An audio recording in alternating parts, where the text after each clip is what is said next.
Okay, special episode 3210, 3211, 3212.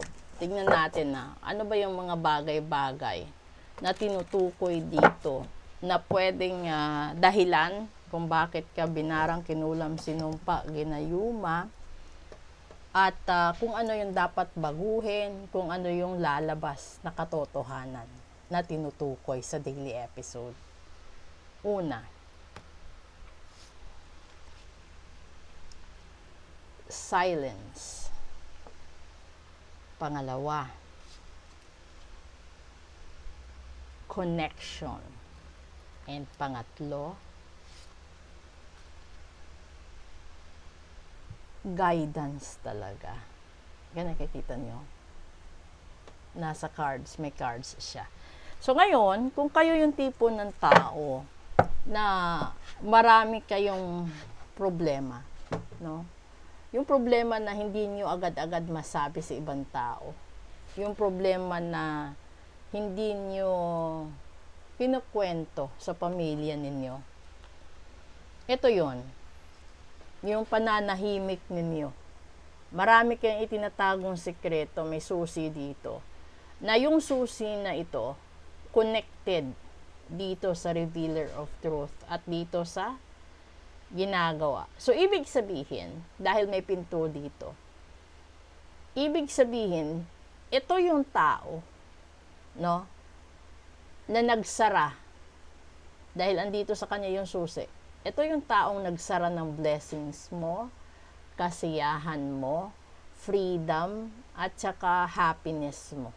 At saka ito yung wealth mo, nandito, nilak niya. So, ngayon, yung gagawin mo dyan is to bend over sa connection mo.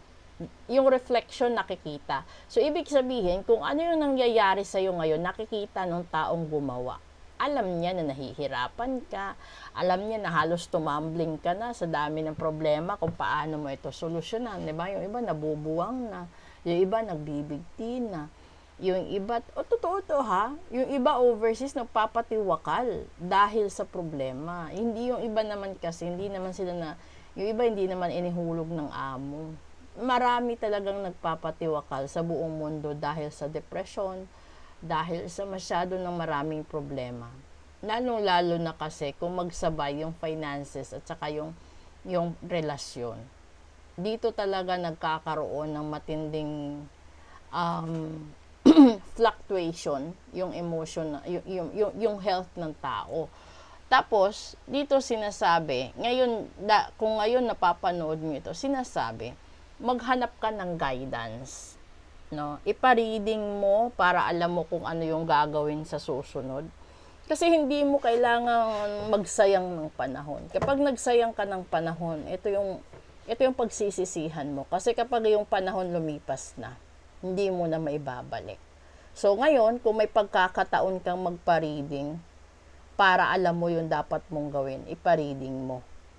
Para kasi, ang pangit naman kasi, buong buhay mo magtataka ka, maghihinala ka, nang wala namang katuturan.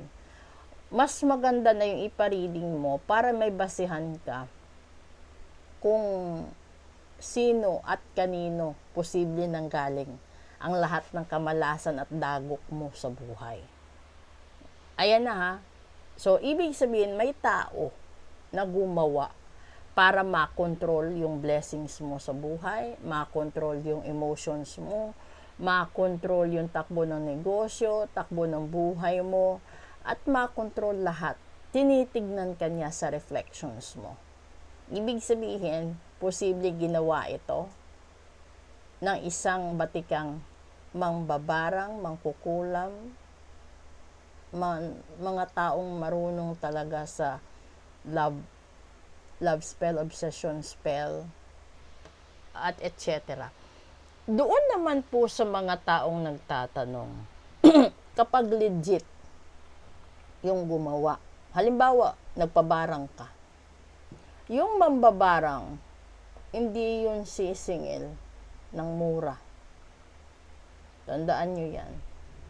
Wala kang makikitang mambabarang na naniningil ng mura. Maliban kung yung kausap mo is mambabarang mismo. Dahil kapag yun, mambabarang mismo. At yun ang nadehado, yun ang nasaktan, siya talaga yung tinutumbok ng kalaban. Magtataka ang kalaban kung bakit lahat ng ginagawa niyang paninira dito ay hindi tumatalab at bumabalik sa kanya. Kapag naka-experience kayo ng ganon, na may gusto kayong siraan na tao, may gusto kayong sirain, tapos hindi siya nasira, ibig sabihin, either malakas yung hawak niyang powers, or siya mismo marunong gumawa ng sarili niyang panangga. Kaya hindi siya matablan.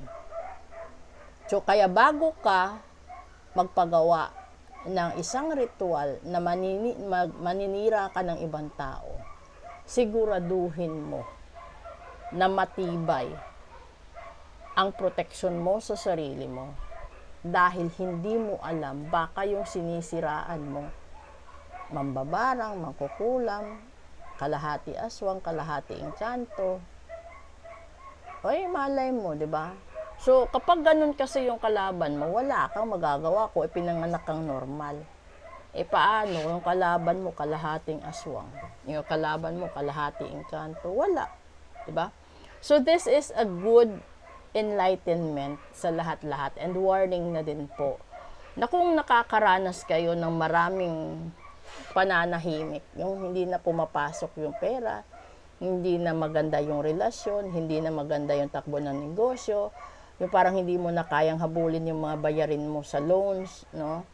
At tapos nawalan ka pa ng trabaho, nagkasakit yung anak mo, niwalayan ka ng asawa mo, boyfriend mo, nobyo mo, nag-away kayo ng magulang mo, nag-away kayo ng mga kapatid mo, lahat-lahat ng problema,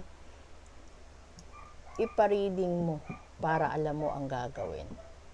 And this is the message right here, guidance. Okay? So maraming salamat po at good noon. Proceed tayo sa English episode. Please support my YouTube channel. Nandyan po yung yung app, yung link nun. Paki-click na lang po. Okay? Andyan din po yung QR code ng Messenger. If you want to book for a full private reading, scan nyo na lang po yan.